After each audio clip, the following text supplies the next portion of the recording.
Hi everyone, today I'm going to be showing a Visual 3D walkthrough on the squat and a sagittal plane.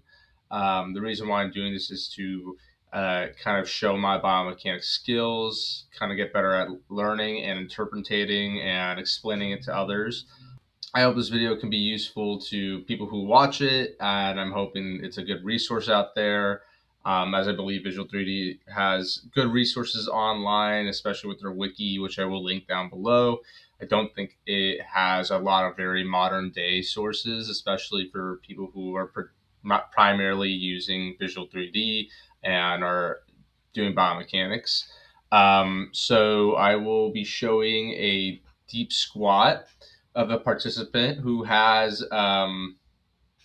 had prior injuries before in their hip and knee. The reason why I chose this is because we will see an interesting change in, especially in the reports of how this person uses their body to help lower themselves and rise up during the squat.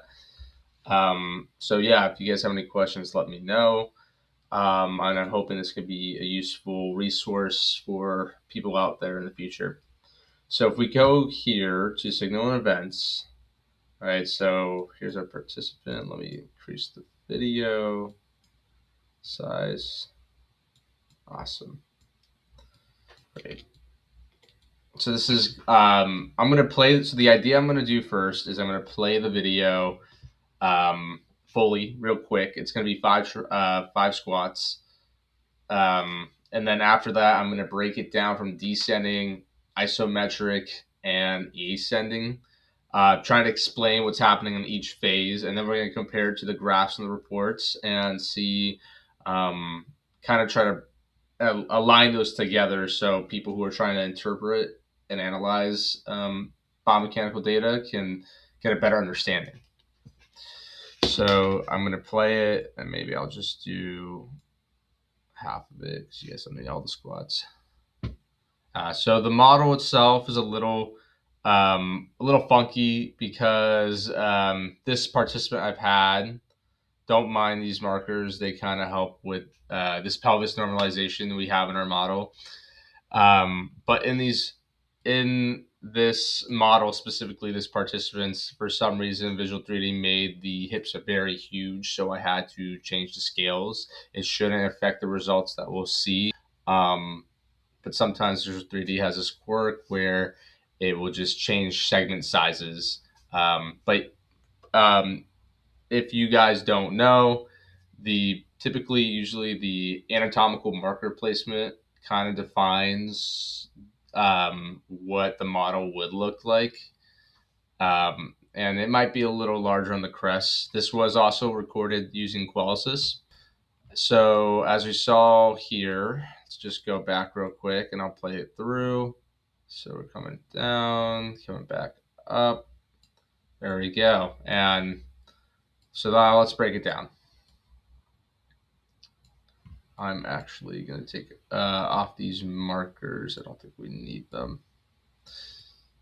And so the sagittal plane. So before we start, it's interesting to see that this person, they are a little bent down, trying to get ready in a squat position. This is a body weight squat, by the way, so there's no like resistance besides their body weight and gravity.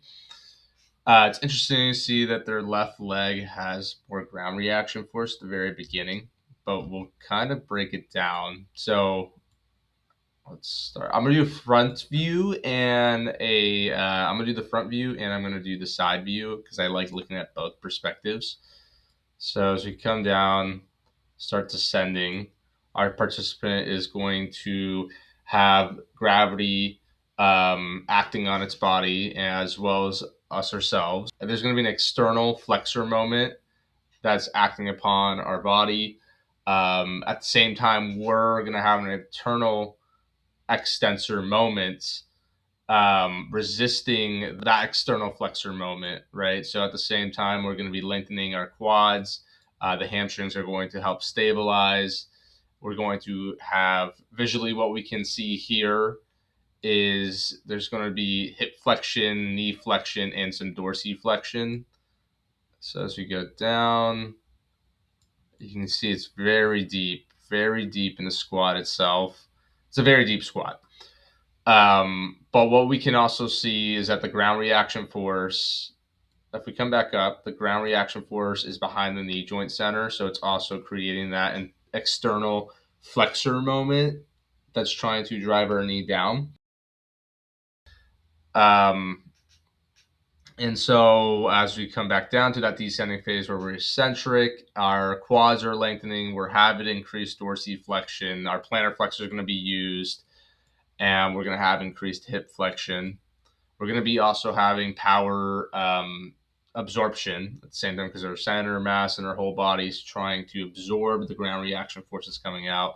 And we'll see an increased ground reaction force on the right side, actually. So there we go. And before we come to that ascending phase, we're going to have this isometric phase. Some people call it attenuation phase or amerization phase. Basically, there's this phase in between the descending and the ascending phase, where we're going to have this very, very quick standstill, especially in a squat or like a stalemate. So the degree won't really change too much. We have this 5-degree rule where if our joint angle doesn't change too much in those 5 degrees, we will consider isometric. And I believe in the report itself, we will see that it's kind of flatlined.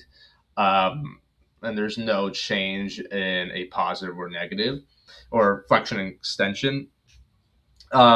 At this time, the power is kind of going to be flat, because the power is going to be flat because we're not really having a level of moment change as well as any like angular velocity itself, right? Because we're isometric, we're at a standstill.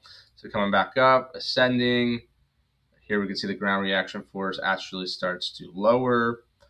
Our body is going to have still producing this external extensor moment to help lift us, but instead we're going to be concentrically contracting our quads, so shortening, using our hamstrings again for the stabilizers, our glutes as well, to get us back up. And we can see we come back to the original position. We're going to come back to the original position. During that concentric phase of the squat and the ascending, there's going to be power generation. We're going to have more plantar flexion. So the dorsiflexion is going to decrease. There's going to be knee extension. There's going to be hip extension because we're trying to raise our body back to its original position. All right, so now let's compare with the report. And if I do miss anything, please let me know. There's a lot of different factors that come into explaining what is happening, especially in biomechanics and inverse dynamics. So here we go. We can pull the results and have that here. Let me change this. Let's try 70. The 70 does work. It is going to be very slow because I have different events that are showing. I have 5 of the same on and off events for the squat itself, and that's going to lag a little bit. Because it's trying to these results, because there's a video and the results is trying to break down all those 5 different events in one report. And so if I click on it, we're going to see during that descent, right? So there's a little bit of a descending right here. There's the increased dorsiflexion we see. Now, a fun fact, well, not a fun fact, I guess a fun fact, but also important thing is that this is a knee-driven task in the sagittal plane. So you can already see in these ankle, knee, and hip moments, knee moments, that there is a very big difference in the knee moment. And so as we're looking down here, descending, dorsiflexion, yep, we expected that. Ankle moment's going to have that plantar flexor moment, very small, but if we look at it here, let me come back there, right, very minor.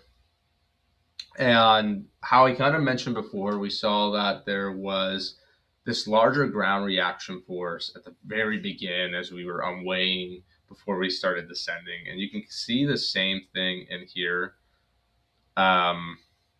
You can see the same thing where the left is. But interesting enough, and this is why I use this participant, because what we might see more in a healthy participant or a healthy control is that they would have a lot more symmetry. And as we can see, the ankle is a little different between the two. Like if I was to hover over, we're seeing that. If I can hover, and let's talk about the knee moment itself specifically, right? So if we click on here, we're going to see kind of this discrepancy between the left limb in green and right limb in red. It is quite a bit compared to our ankle and if we scroll here, our ankle, our ankle and our hip, and here on our hip, right? Because as we said before, this is a knee-driven task, right? While the hip helps drive forward, we're going to be relying a lot on our knee to extend it, like to lower ourselves and rise back up. And if we look here, there's this discrepancy. But remember, the formula for moment is force times the perpendicular distance from the joint center to the ground reaction force. Yeah, so if we look here, the left limb has this lower ground reaction force and a smaller distance between the joint center and the ground reaction force, right? So right here, compared to this right leg where we can see this very larger, we can see this right one with a lot more distance, and the force is quite high. And you can kind of see that relating to the graphs, right? So this is kind of telling us that this individual is relying more on his right knee than his left knee to help him descend and ascend back down and up. And as we continue in that a little bit, if that isometric phase, we can see that it shortens a little bit, right? So the shadowing as well as the standard deviation between the two. So as we see ourselves ascending back up, the moment arms are very similar to each other, right? Like, yeah, they might be off by a little few standard deviations, but we still see that there's a lot more force in the right limb, kind of indicating to us that, hey, they're still using their right leg to get back up. Yeah, and that's what's really cool about this. Yeah, and so that's pretty much it. There's a lot more in depth that I could get into, but I feel like that does provide a lot of structure and functionality to the three phases that's happening in that squat itself. Yeah, so if you guys have any questions, let me know. I'm more than happy to provide any help. If you guys think I missed things or misexplained, also let me know. I'm more than happy to re-explain them or learn from that. But overall, just wanted to get better at explaining the mechanics of the squat. Thank you so much.